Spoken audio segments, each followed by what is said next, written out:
Assalamualaikum warahmatullahi wabarakatuh. Shalom, damai sejahtera, Om Swastiastu, Namo Buddhaya, salam kebajikan, Rahayu. Ini adalah aksi nyata modul 1.4 Budaya Positif dari Susanti Araya Berkat Mulaini, Pendidikan Calon Guru Penggerak Angkatan 7 dari Kabupaten Barito Timur.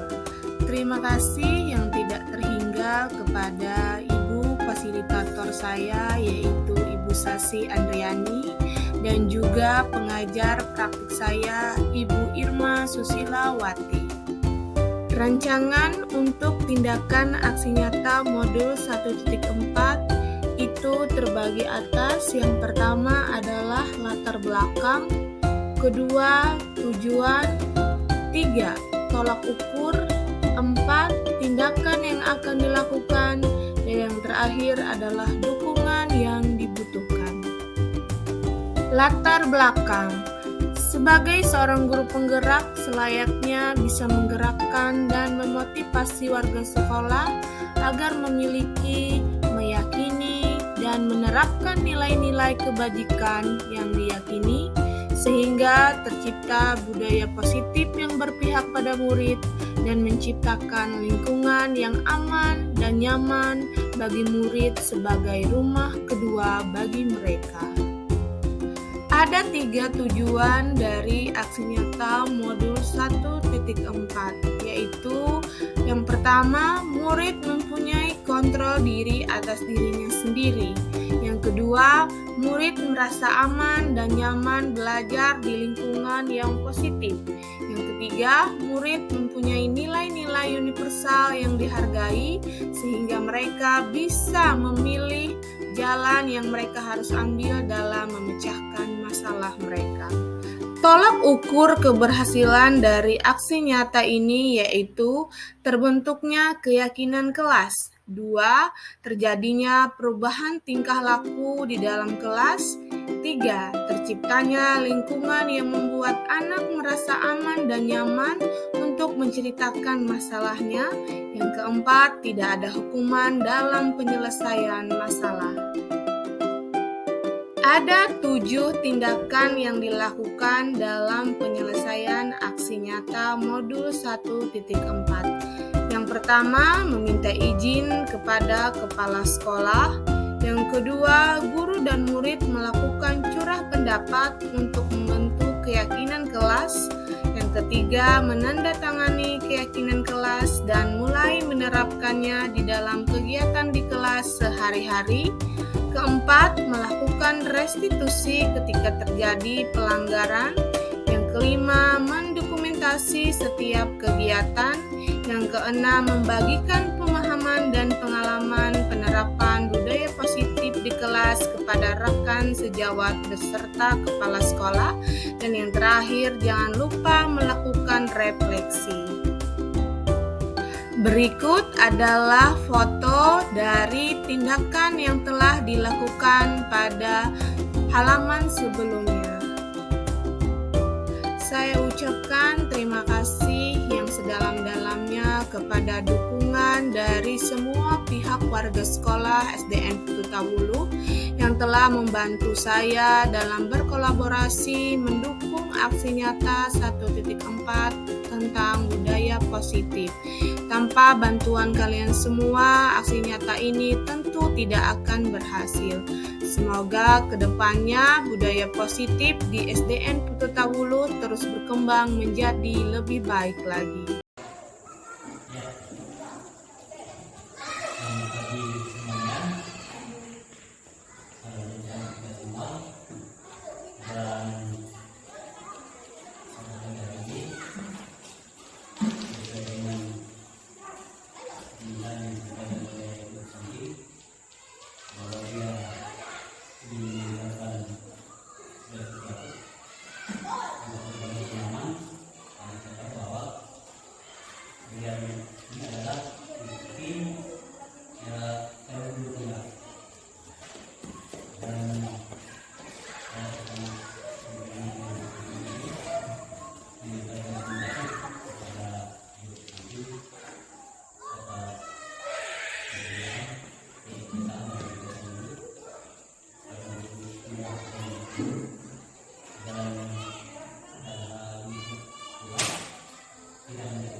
yang tetap dulu. Kemudian terima kasih juga atas waktu yang telah diluangkan oleh Bapak Ibu guru semuanya dari kepala sekolah, guru maupun tenaga pendidikan yang telah meluangkan waktunya untuk mendengarkan sesi berbagi saya terkait dengan pemahaman dan penerapan budaya positif yang ada di modul 1.4. Sebelumnya kita panjatkan puji dan syukur kehadirat Tuhan Yang Maha Esa karena pada kesempatan hari ini kita semua bisa berkumpul dan bisa mengikuti kegiatan ini. Sebelum kita memulai kegiatan ini, alangkah baiknya kita terlebih dahulu berdoa agar apa yang kita lakukan bisa menjadi sesuatu yang bermanfaat. Berdoa menurut keyakinan dan kepercayaan masing-masing.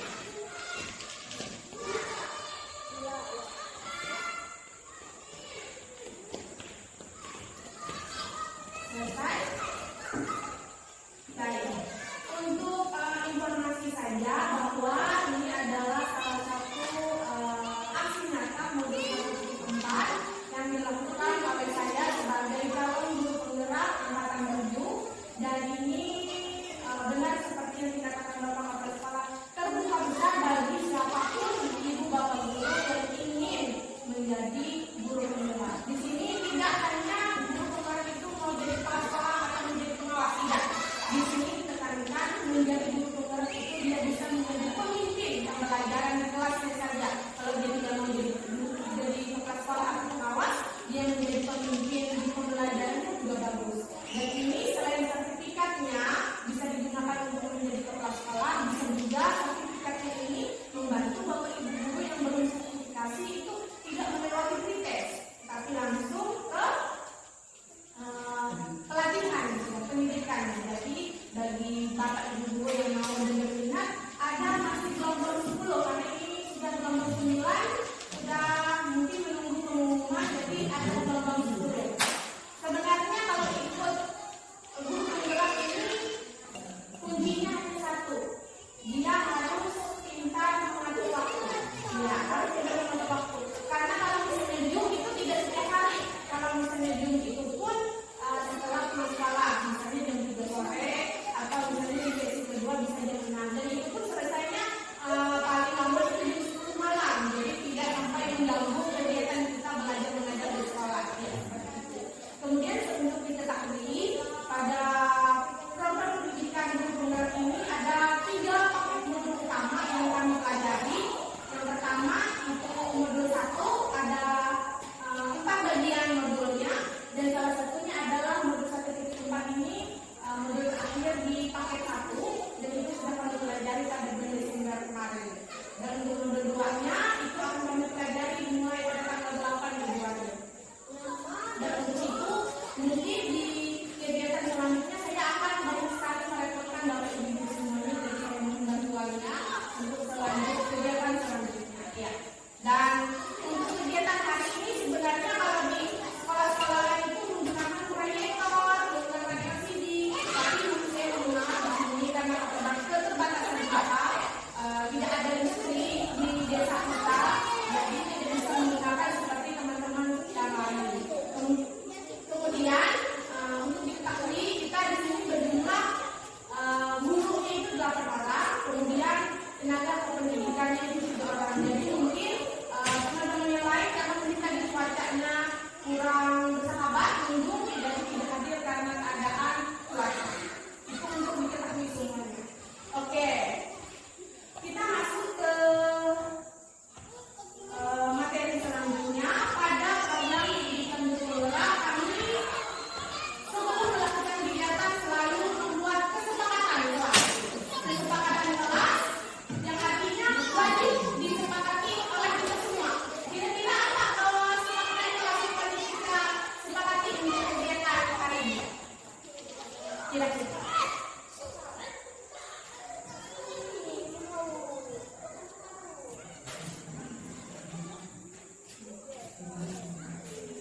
Kira-kira apa kesepakatannya? Kalau misalnya kesepakatannya menghargai siapapun yang berbicara, setuju atau tidak? Sepakat atau tidak? Oke. Yang pertama adalah menghargai siapapun yang berbicara, ya.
Oke, selanjutnya saya pernah mempunyai nilai merah di rapot. Bapak sudah lupa mungkin kelamaan dia waktu sekolah. Iya, oke, pintar-pintar semua Bapak Ibu guru hebat. Iya, iyalah Bapak guru hebat ya. Kemudian saya pernah tertarik dengan teman sekelas atau kakak kelas atau adik kelas tapi tidak diungkapkan. Ayo, yang pernah naksir kamu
insecure kalau bahasanya sekarang.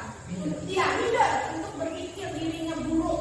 Kemudian mereka itu berpikir, kenapa lah bilang itu saya ini begini, saya ini begini.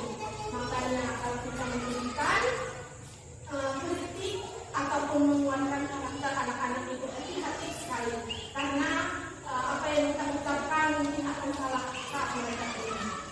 Kemudian penguatan positif, efektif dan bermanfaat itu juga sebuah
belajar. Belajar untuk membuat orang menggali potensinya menuju sebuah tujuan apa yang dia hargai. Ya, misalnya nilai-nilai yang kita hargai itu seperti apa? Bisa kita lihat di halaman selanjutnya, yaitu pada nilai-nilai kebajikan universal. Itu adalah nilai-nilai yang ingin kita hargai, nilai-nilai diri yang ingin kita miliki. Di sini nilai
Hukuman atau konsekuensi? Benar, hukuman ya. Ibu Sisiliana, silakan nomor 3.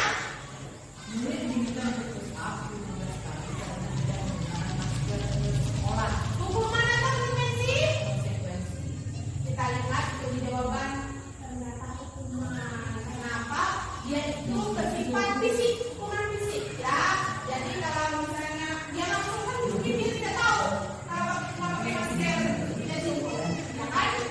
Selanjutnya Ibu Sri nomor 4. Menertibkan bekas-bekas rumah yang telah dicoret-coret. Konsekuensi. Benar, konsekuensi. Karena dia sudah mencoret-coret kertas rumahnya, dia harus menggantinya. Silakan, Bapak-bapak sekolah.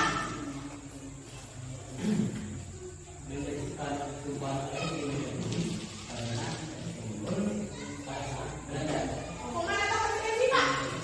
Benar. Oke, selanjutnya Ibu Nurhayanti.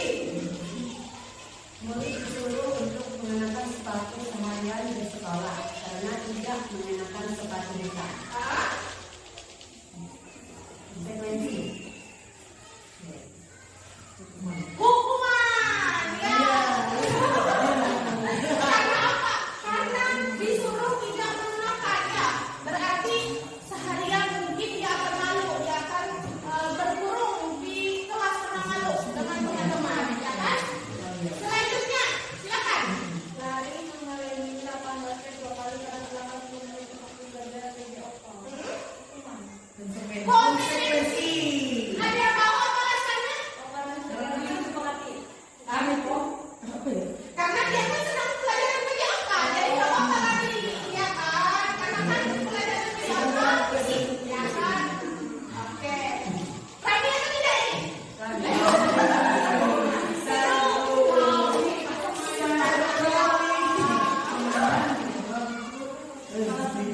Oke. Sekarang selanjutnya, siapa yang di sini suka memberikan ujian penghargaan kepada anak-anaknya atau muridnya? Siapa di sini? Pasti pernah menguji anak atau anak-anaknya. Ternyata apa Bapak Ibu semuanya? Ternyata memberikan penghargaan itu juga memberikan iman. Iya. Saya juga baru tahu loh saat mengikuti IGP ini. Saya bertanya, apa penghargaan yang bisa jadi hukuman? Ada misalnya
dengan karakter yang lebih kuat. Restitusi juga merupakan proses kolaboratif yang mengajarkan murid untuk mencari solusi untuk masalah mereka dan membantu murid berpikir tentang orang seperti apa yang mereka ingin menjadi atau tujuan mulia dan bagaimana mereka harus memperlakukan orang lain. Iya, itu adalah restitusi. Jadi, bagaimana cara kita mengembalikan murid kita kepada kelompoknya dengan karakter yang lebih kuat, itu adalah proses restitusi ketika mereka melakukan kesalahan. Jadi, restitusi itu sebuah pendekatan untuk menciptakan disiplin positif.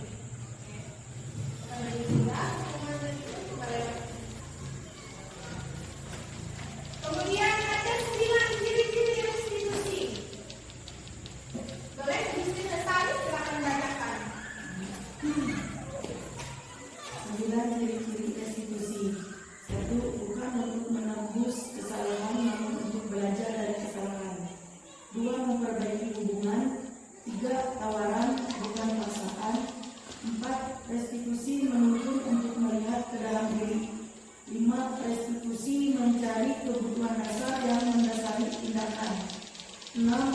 Restitusi diri adalah cara yang paling baik. 7. Restitusi fokus pada karakter bukan tindakan. 8. Restitusi fokus pada solusi. 9. Restitusi mengembalikan murid yang berbuat salah pada kelompoknya. Iya, jadi tidak diasingkan karena dia membuat kesalahan. Oke. Nah, selanjutnya keyakinan telat. Mengapa tidak peraturan saja? Mengapa harus keyakinan telat? Di bawahnya ada tiga pertanyaan. Mengapa kita memiliki peraturan harus menggunakan helm bisa mengendarai kendaraan roda dua?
menjaga kebersihan lingkungannya, menjaga kebersihan dirinya, menjaga kebersihan tutur katanya, bersopan santun.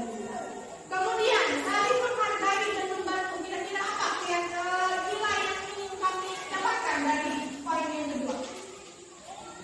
Saling menghargai dan membantu. Apa kira-kira? Peduli ya, peduli, saling menghormati, kemudian menjaga keamanan. Karena ketika saling menghargai, maka keamanan semua anggota kelas akan terjaga. Kemudian bersikap positif. Kira-kira apa yang ingin kami dapatkan dari bersikap positif?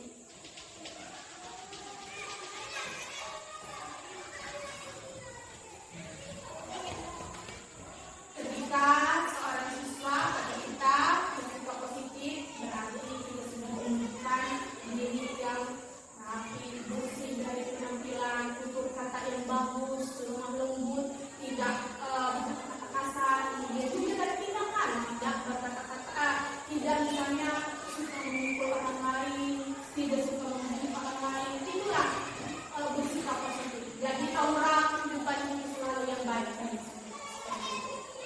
Kemudian berkomitmen dengan tugas.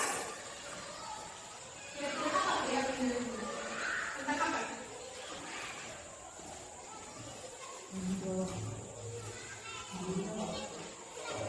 Iya, tanggung jawab. Kemudian dia mandiri. Ya, setiap anak dituntut untuk mandiri menyelesaikan tugasnya. Begitu saya bilang dengan anak-anak saya di kelas, kalian kalau punya pekerjaan rumah, bawa silakan. Boleh bertanya dengan ibu, bapak, kakek, nenek, om, tante, kakak. Tapi jangan sekali orang tuanya yang menulis tugasnya. Iya, karena apa? Itu bukan untuk mandirian. Kalau membantu boleh, tapi jangan sampai menulis pekerjaan rumah. Ya, itu hukum itu namanya. Dia manja nanti ya. Iya. Selanjutnya ada tugas. Ada peraturan. Kemudian apa kira-kira nilai-nilai kelas yang menyinderai? Selalu kembalikan buku ke tempatnya. Apa kira-kira itu? Iya benar, tanggung jawab. Kemudian dilarang mengganggu orang lain. Apa kira-kira? Iya, saling menghargai atau saling menghormati ya. Kemudian hadir di sekolah dengan kesulitan pelajaran dimulai. Apa itu kira-kira?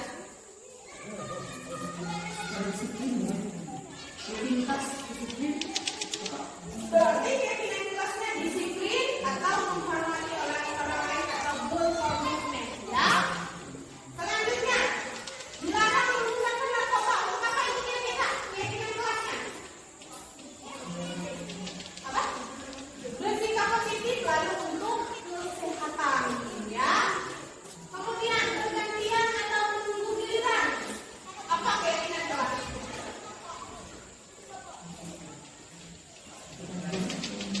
Antri apa?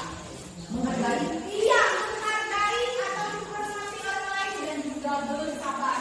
Itu kita betul-betul bersabar kalau antri, ya kan? Kemudian gunakan masker. Itu untuk apa kira-kira? Apa keyakinannya? Kesehatan dan keselamatan diri kita. Jangan berlari di kelas atau koridor juga sama keselamatan dan keamanan. Oke, selanjutnya ada masuk kebutuhan dasar manusia. Seperti yang saya katakan tadi, ada 5 kebutuhan dasar manusia seseorang berperilaku. Misalnya di sini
dari Ibu Sri dulu. Silakan. Pernyataan. Iya. Saya kecewa sekali dengan kamu. Ya, kira-kira siapa yang mengatakan ini? Penghukum kah, pembuat merasa bersalah kah, teman kah, pemantau atau manajer? Saya kecewa sekali dengan kamu. Ayo, saya kecewa sekali dengan kamu.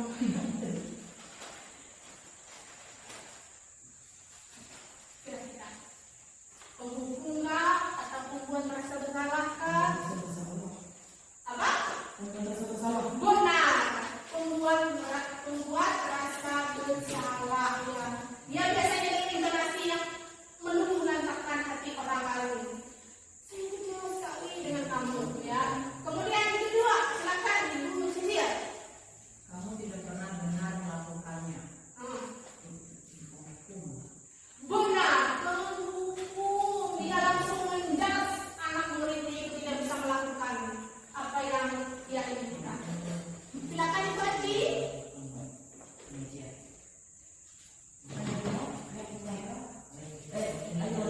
Lakukan demi ibu atau bapak. Ya, ayolah, lakukan demi ibu atau bapak. Ya.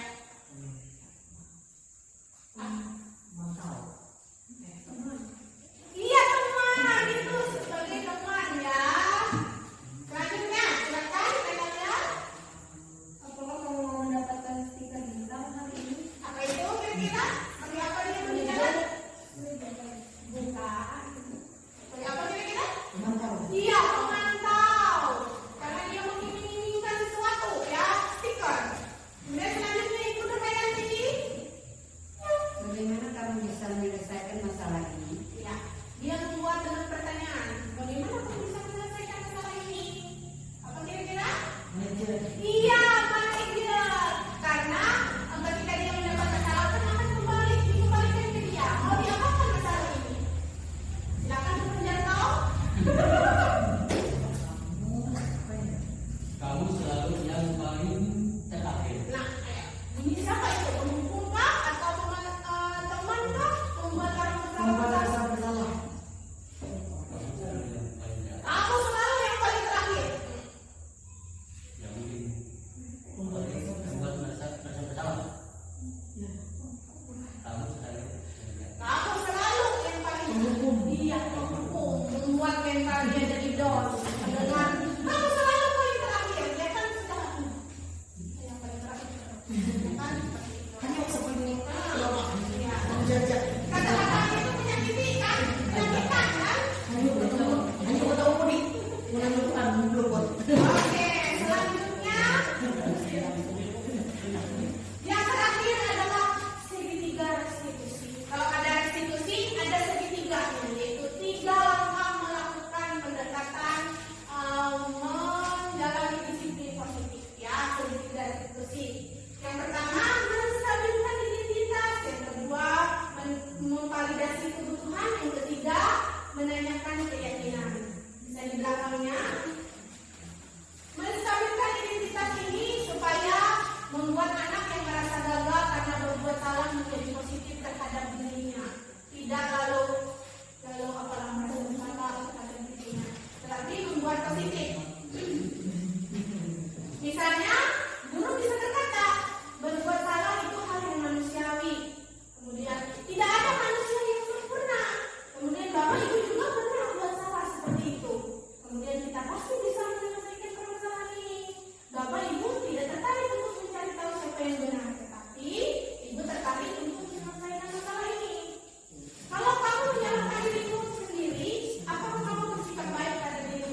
Egi, tadi kenapa kamu tidak mengumpulkan tugas rumah? Iya Bu, saya lupa mengerjakannya. Baiklah, Ibu juga dulu masuk sekolah pernah melakukan seperti yang kamu lakukan. Nah, itu menstabilkan identitas. Jadi membuat dia, Ibu juga pernah melakukan itu. Jadi tidak apa-apa. Jadi tidak membuat dirinya buruk. Seperti itu. Lanjutnya. Ya Bu. Ibu di sini mengajak kamu berbicara untuk mencari cara dalam memperbaiki situasi ini. Apa alasan kamu tidak mengerjakan tugas rumahmu, Egi? Ini validasi kebutuhannya ya. Dia menanyakan sebenarnya apa permasalahan anak ini atas tindakan yang tidak mengerjakan tugas. Iya Bu, saya lupa ada tugas Bu. Apa kegiatan kamu di rumah, Egi? Main Bu. Ibu tahu bermain merupakan hak kamu sebagai anak. Tapi ingat, jangan lupakan kewajiban kamu sebagai seorang murid, Egi.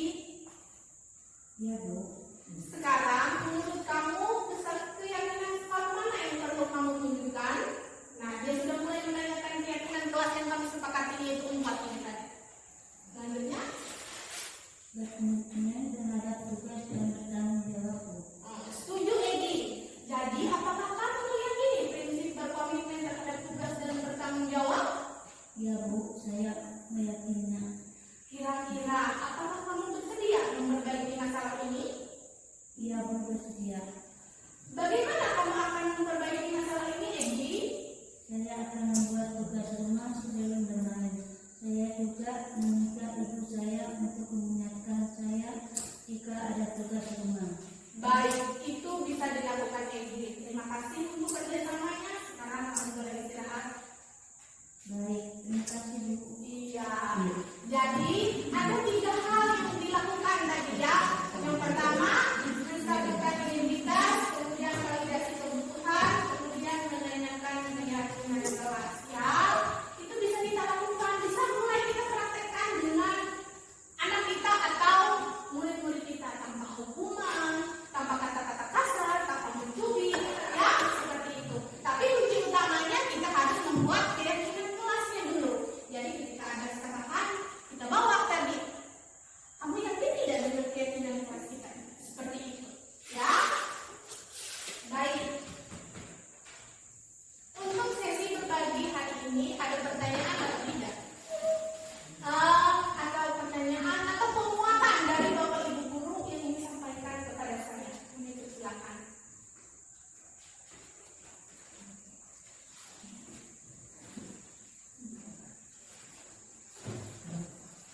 Ayo, silakan. Penguatan bisa karena kita tidak boleh mengkritik ya, kita sebut saja dia penguat. Karena mungkin kritik itu bisa memberikan efek yang tidak baik, jadi kita sebut saja penguatan, tidak apa-apa.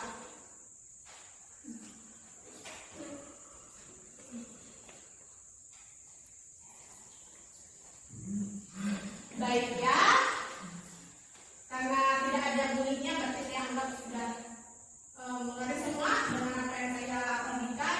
Semoga bermanfaat dan seperti itu saya akan sampaikan dulu refleksi saya karena di guru penggerak memang diajarkan untuk melakukan refleksi setiap akhir kegiatan untuk mencari tahu apa yang didapatkan selama proses hal ini dilakukan.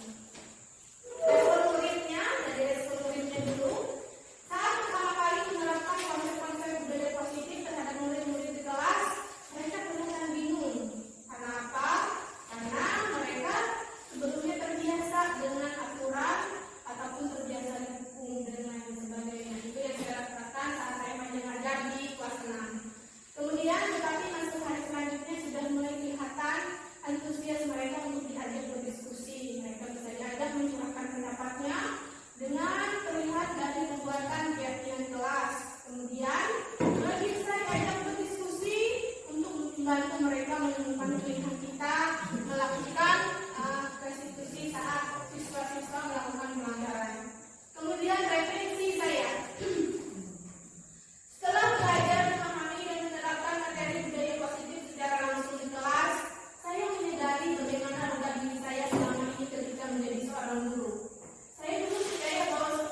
nyaman.